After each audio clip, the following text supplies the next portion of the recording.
अगर सारे upper moon demons हाथ मिला ले और फैसला करे कि वो अपने ही मालिक मुजान किबुत्सुजी पर हमला करके उसे खत्म कर देंगे, तो क्या ये इवेंट पॉसिबल भी होगा? क्या आपको याद है कि जब मुजान ने लोअर डीमंस की मीटिंग बुलाई थी और उन्हें एक एक करके खून की बोरियों में बदल दिया था, मतलब उसे हिलना तक नहीं पड़ा उन डीमंस को खत्म करने के लिए। आई थिंक हम सभी जानते हैं कि डीमन स्लेयर के सभी डीमंस मुजान किबुत्सुजी के ब्लड की वजह से ही ट्रांसफॉर्म हुए हैं, यानी कि अपर मून डीमंस जैसे कि अकाजा, डोमा और यहाँ तक कि कोकुशिबो भी मुजान के ब्लड से ही इतना पावरफुल बना है। अब जिस थाली का खून पिया है, क्या उसी थाली में ये अपर मून्स छेद कर पाएंगे? आई मीन बेशक अपर मून डीमंस मुजान के ब्लड की वजह से इतने पावरफुल बने हैं, लेकिन उनके अंदर भी तो अपना खुद का पोटेंशियल है जिससे वो इतने पावरफुल डीमंस बन पाए हैं। हो सकता है कि इतने सालों में उन्होंने अपने आप को इतना ज्यादा ट्रेन कर लिया हो कि वो मुजान तक को टक्कर देने के काबिल बन गए हो। आज हम देखेंगे कि क्या मुजान के सभी बच्चे मिलकर मुजान को खत्म कर पाएंगे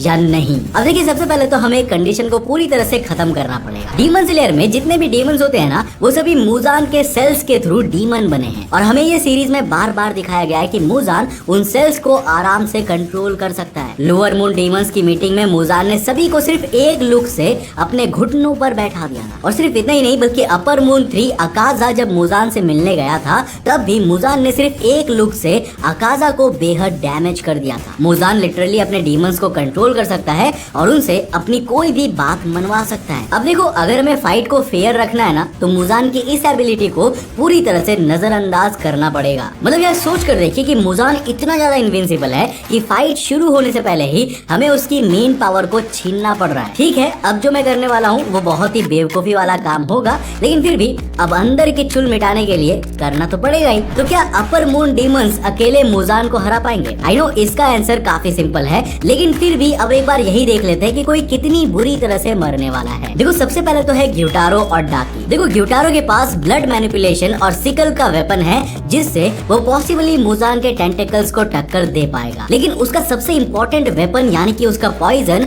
मुजान के ऊपर बिल्कुल भी काम नहीं करेगा। ये बिल्कुल ऐसा हो जाएगा जैसे तुम किंग कोबरा को उसी के पॉइजन से मारने की कोशिश कर रहे हो। अब देखो, एक प्रॉब्लम ये भी है कि ग्यूटारो के पास वो फिजिकल कैपेबिलिटी है ही नहीं जिससे वो मुजान को मैच कर पाएगा, और फिर डाकी यानी कि उसकी बहन उसकी सबसे बड़ी कमजोरी है, वो तो मुजान के सामने अपना हाथ तक नहीं हिला पाएगी। ग्यूटारो और डाकी को मारने के लिए उनका सर एक साथ अलग करना होता है, जो डीमन स्लेयर्स के लिए मुश्किल हो सकता है, लेकिन मुजान के लिए बिल्कुल भी मुश्किल नहीं होगा। नेक्स्ट अपर मून डीमन है ग्योको। ग्योको के पास कुछ बहुत ही स्ट्रॉन्ग एबिलिटीज है, जैसे कि टेलीपोर्टेशन और अपने मटके में से मछलियां निकालना।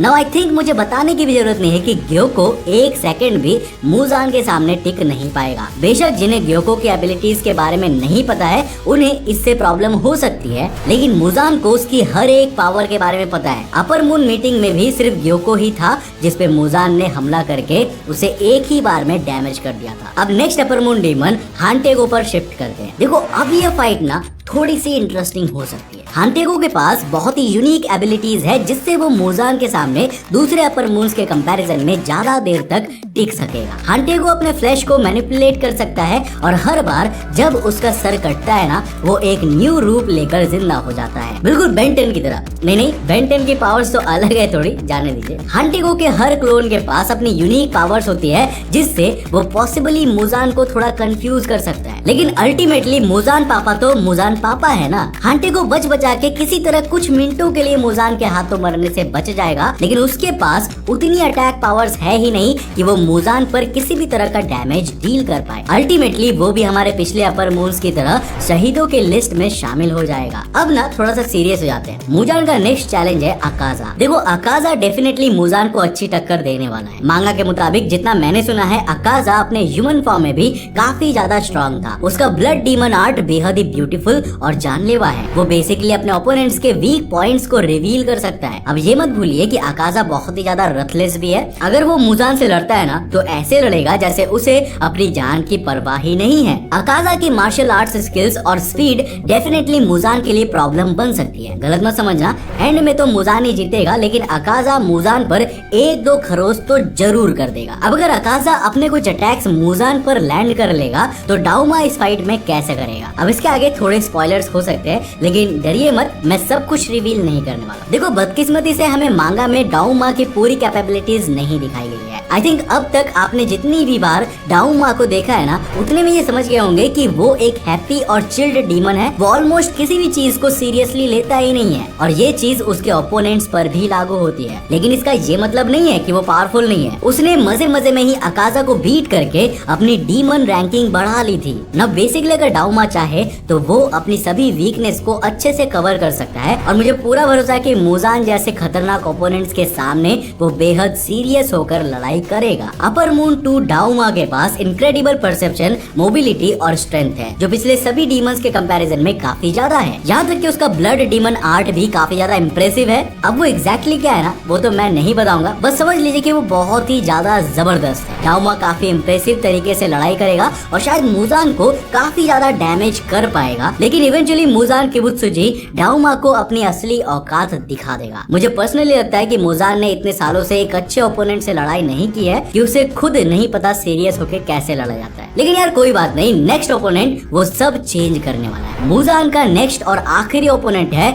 कोकोशिबो। ये दोनों ही ओपोनेंट्स पावर्स के मामले में काफी ज्यादा सिमिलर है। कोकोशिबो की बैक स्टोरी बता के मैं एनीमे को स्पॉइल नहीं करूंगा, लेकिन बस इतना जान लीजिए कि वो अपने ह्यूमन फॉर्म में एटलीस्ट योरीची के 50% लेवल्स को मैच कर सकता था। अब मुजान का ब्लड मिलने के बाद तो वो और भी ज्यादा पावरफुल बन गया। अपने ह्यूमन लाइफ में कोकोशिबो ब्रीदिंग स्टाइल्स यूज कर सकता था और डीमन बनने के बाद वो ब्रीदिंग स्टाइल्स और ज्यादा इनहेंस हो गई थी। कोकोशिबो बहुत सारा डैमेज लेने के बाद भी अपने फुल पोटेंशियल पर फाइट कर सकता है। याद करिए कि मुजान को हराने वाला सबसे पहला इंसान जो था, उसने स्वॉर्ड और ब्रीदिंग स्टाइल के जरिए उसे हराया था। कोकोशिबो का भी मेन स्टाइल स्वॉर्ड्स और ब्रीदिंग टेक्निक्स ही है, लेकिन ऑब्वियस सी बात है कि वो योरीची के लेवल का तो बिल्कुल भी नहीं है और जो भी योरीची के लेवल का नहीं है उसके लिए मुजान को अकेले बीट करना ऑलमोस्ट इम्पॉसिबल है। अब बढ़ते हैं सबसे बड़े सवाल के ऊपर कि क्या सभी अपर मून्स एक साथ मिलके मुजान को हरा पाएंगे। अब देखो, एक तरह से देखा जाए ना तो सभी अपर मून डीमंस एटलीस्ट एक हाशिरा जितने स्ट्रॉन्ग तो है ही। टॉप 3 डीमंस तो अकेले ही 2 या 3 हाशिरा से फाइट कर सकते हैं। अब अगर मैं बिना स्पॉइलर दिए बात करूं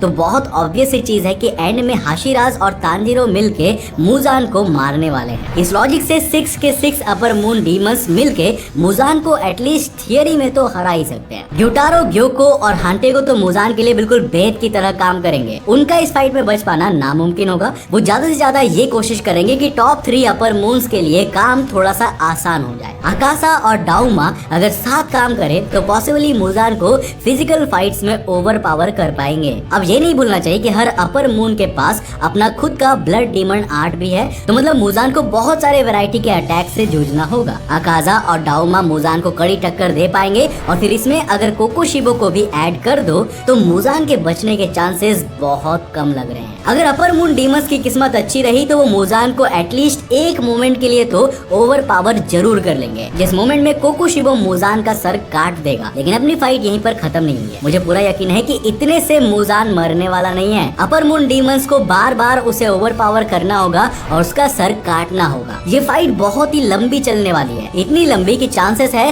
तब तक सूरज निकल जाएगा और सभी डीमंस जलकर राख हो जाएंगे। अब मेरे ख्याल में इस मैच के टाई होने के काफी ज्यादा चांसेस है। तो यहाँ पर आपको क्या लगता है, क्या अपर मून्स मुजान को हरा पाएंगे या मुजान पापा अपने सभी बच्चों को एक ही बार में खत्म कर देंगे? मुझे नीचे कमेंट सेक्शन में लिखकर जरूर बताना।